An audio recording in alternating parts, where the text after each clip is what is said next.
Ah, bonjour Henri. Bonjour Emmanuel, vous allez bien? Je vais bien, alors évidemment, comme tous les ans, à la même époque, bonne année à tout le monde, bonne année à vous, voilà. À votre famille, enfin... Vous êtes gentil, bon. On en aura besoin. Oui, ça. Et on n'est pas les seuls. C'est vrai. Alors, moi je vous propose, Emmanuel... Parce que l'année quand même ne se présente pas fiscalement, je pense, oui, non. Des plus merveilleuses. Non. Alors, je pense que, puisque c'est le début de l'année et que donc c'est effectivement traditionnel, on a souhaité nos voeux à tous les gens qui ont la gentillesse de nous regarder, et on va faire un petit peu un point sur le passé. Donc, sur ce qu'on a voulu faire, sur ce qu'on a fait et sur les résultats. Ouais. Alors, ce qu'on a voulu faire, j'ai rajouté, vous l'avez vu, un petit mot sur l'entête de notre blog, parce que... Sur les trains de l'enfer. Oui, voilà, sur les trains de l'enfer fiscal, oui. C'est-à-dire que nous avons maintenant beaucoup de gens qui nous contactent, oui. Parce que c'est une très grande misère, quand le contrôle fiscal, c'est un très grand malheur. Et alors, il faut que les gens sachent d'une manière claire qu'on ne peut pas les aider dans leurs problèmes personnels. Non, parce que d'abord, nous n'avons pas la compétence. Oui, on n'a pas la compétence et on n'est pas des conseillers fiscaux. Voilà, donc on n'a pas la compétence. En plus, on n'y croit pas trop, puisqu'on a des statistiques qui proviennent de Bercy soi-même, c'est-à-dire qu'il n'y a que 15% de gens qui obtiennent gain de cause partiellement ou totalement. Oui.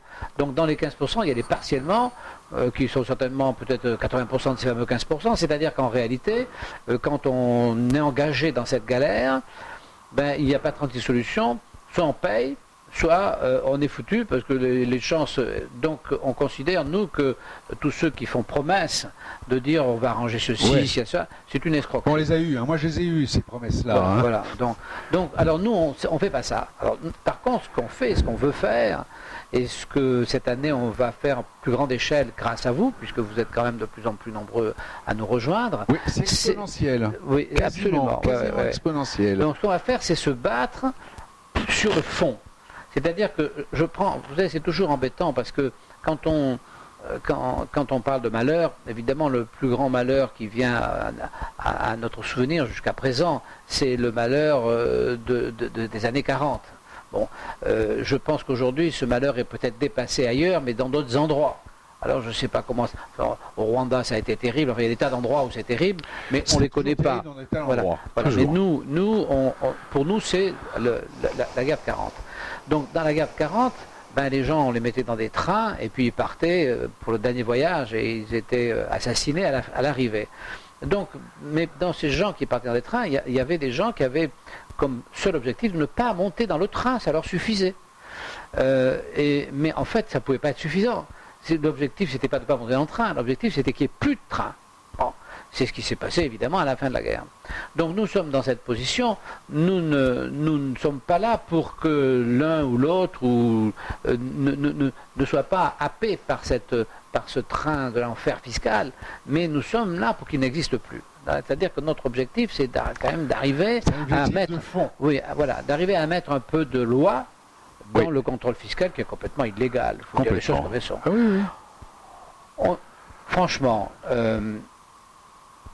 ce qu'il y a d'extraordinaire... Mais je vois pour les élections présidentielles, personne n'aborde, n'effleure le sujet fiscal. Non, le contrôle fiscal. Oui, mais personne n'en veut. Alors c'est extraordinaire, parce que nous on considère, enfin moi personnellement je considère, je pense que beaucoup de ceux qui nous regardent considèrent que nous sommes torturés par le fisc. Oui. Nous sommes torturés, on ne peut pas dire le contraire. On est empêché de travailler, on est ruiné, on est torturé, c'est-à-dire on nous fait un reproche qui pour certains peut être un peu justifié, pour d'autres pas du tout, mais qui est marginal, c'est-à-dire, parce que quand on vous dit vous avez triché fiscalement, c'est toujours des sommes qui n'ont pas changé le destin de la France. Et les conséquences qu'on vous fait porter pour ce reproche, qui la plupart du temps n'est pas réel, mais quand bien même il serait réel, les conséquences qu'on vous fait porter sont démesurées. Oui. On vous fait porter le déclin de la France. Oui, il y a un moment, si vous voulez, où vous ne pouvez plus donner une fessée à votre gamin quand il renverse le pot de confiture. On vous massacre complètement pour une faute qui est du niveau du pot de confiture renversé. Oui. Voilà. Donc, alors, c'est terrible ça, parce que effectivement, alors, la population accepte ça. Oui. Depuis toujours. Mais c'est le problème de la torture en règle générale. Parce que quand la torture s'installe, on reprend la dernière fois que la torture a été mise sur la table, c'est en Algérie. Pour nous. Oui, pour nous, toujours Oui, pareil. pour les Français. Ça existe encore ailleurs. Oui, oui, mais oui. pour nous, la connaissance qu'on en a, c'était en Algérie. Mais cette torture en Algérie, il y a encore une quantité importante de Français qui considèrent qu'elle était normale. Oui. Oui, Je oui, veux dire oui. qu'elle était normale. Oui, mais qui veut la fin veut les moyens, Voilà. c'est ça. Voilà. C'était la guerre, donc c'était normal de torturer. Mais il n'y a pas de différence avec Daesh. Hein. Il y a quand même une limite aux Mais choses. Daesh, il ne torture pas, il coupe les têtes. Oui, c'est pareil. Non, mais voilà, donc si vous voulez, il y a une limite aux choses. C'est-à-dire qu'aujourd'hui, on a de la part du fisc, de la part effectivement de la population non concernée, de la part des hommes politiques, de la part des tribunaux, on a une association dans cette torture fiscale dont je pense qu'ils n'ont pas une idée très claire. Je pense qu'ils ne se rendent pas compte. Non, ils ne se rendent pas compte. Voilà, Voilà, de la souffrance. personne ne se rend compte. On ne peut se rendre compte que lorsque on le vit, qu'on Oui. est dedans.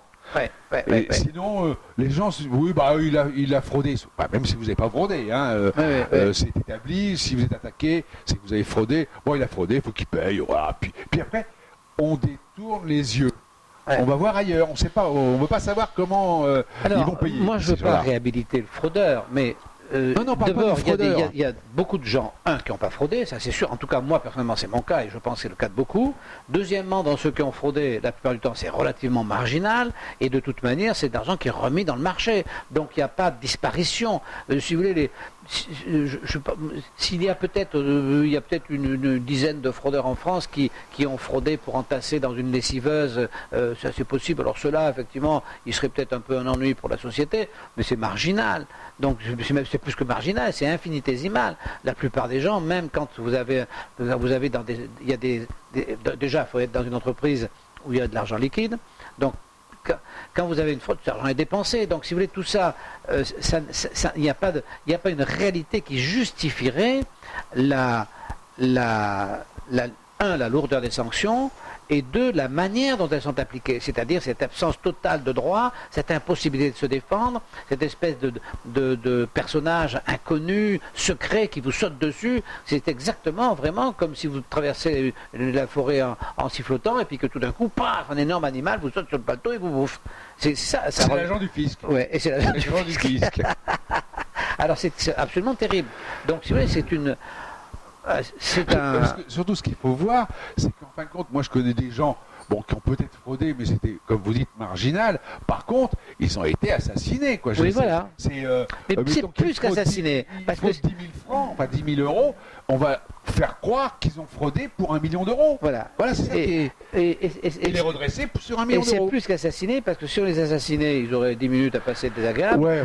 Mais là, ils sont torturés à vie. Voilà, on est torturé à vie. On ne peut pas s'en sortir. Voilà, on ne s'en sort pas. Parce qu'on vous met une dette sur le dos que vous ne pouvez pas payer. Et donc ensuite, on vous poursuit toute votre vie. Ouais. Au motif de cette dette qui n'existe pas, qui est un fantasme. Tout ça pour installer la terreur. Parce qu'en fait, l'objectif, c'est quand même d'installer la terreur. Donc, on vous file une dette énorme, vous ne pouvez pas vous en sortir, vous êtes à la rue. Bon, donc, le but de témoignage fiscal, c'est de fédérer, parce que c'est ça, en fin de compte. Oui. C'est comme nous avons de plus en plus de, je ne vais pas dire de téléspectateurs, mais d'auditeurs, de lecteurs, vous recevez plein de témoignages, des messages. Bon, donc maintenant, il était temps de faire une force de ce que nous potentiellement nous avons entre les mains. C'est ce que nous allons faire à partir de cette année. Alors, il y a plusieurs axes de travail. La première, vous avez commencé et vous avez vu que sur le blog, il y a vos témoignages, un onglet vos témoignages. Il y a de plus en plus de personnes qui viennent.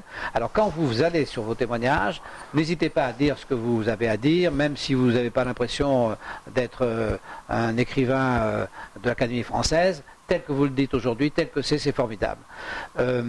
En règle générale, quand vous publiez, je vous envoie mon numéro de téléphone, n'hésitez pas à m'appeler, je ne vous réglerai pas votre affaire, mais vous verrez qu'en parler... Vous ne réglerez pas leur affaire. Non, je ne réglerai pas votre affaire, mais en parler c'est déjà une chose et je vous aiderai à ce que nous puissions nous fédérer et à ce que nous puissions agir. Non, ce qui est très important, c'est d'en parler avec des gens qui connaissent les mêmes tracas, et qui fait qu'on se sent plus seul. On n'est plus seul.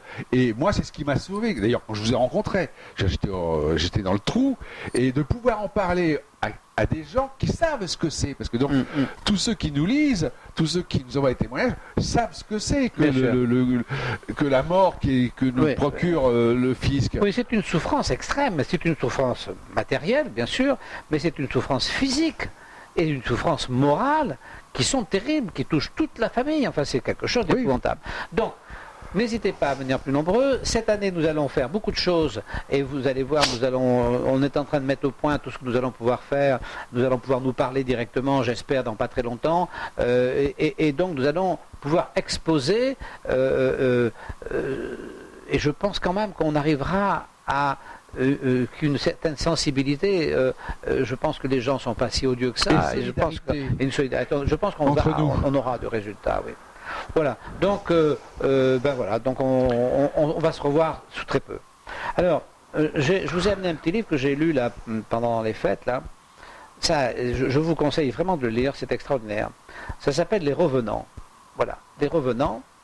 Alors, Les Revenants, ça concerne, c'est écrit par un monsieur qui s'appelle David Thompson, et ça concerne donc les gens qui sont partis en Syrie, les Français qui sont partis en Syrie, les djihadistes qui sont revenus. Et qui sont revenus. Et ils ne sont pas tous revenus, parce qu'il y en a quand même beaucoup qui sont morts.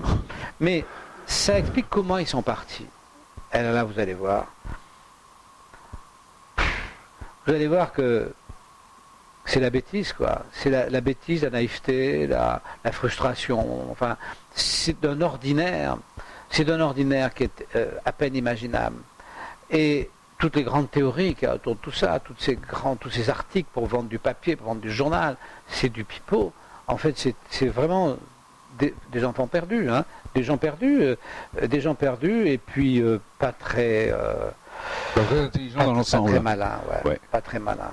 C'est très triste, surtout pour les femmes en plus. C'est particulièrement terrible pour les femmes. Donc il faut le lire, ça, parce que vous ne verrez plus les choses après de la même façon. De la même façon. C'est vraiment intéressant. Bien, écoutez Emmanuel, donc on va se revoir régulièrement. Voilà. Et puis cette année, on va construire. C'est le moment. Il y a des élections qui vont s'enchaîner. Fédérer et construire. Fédérer et construire. Voilà. À bientôt. Au revoir.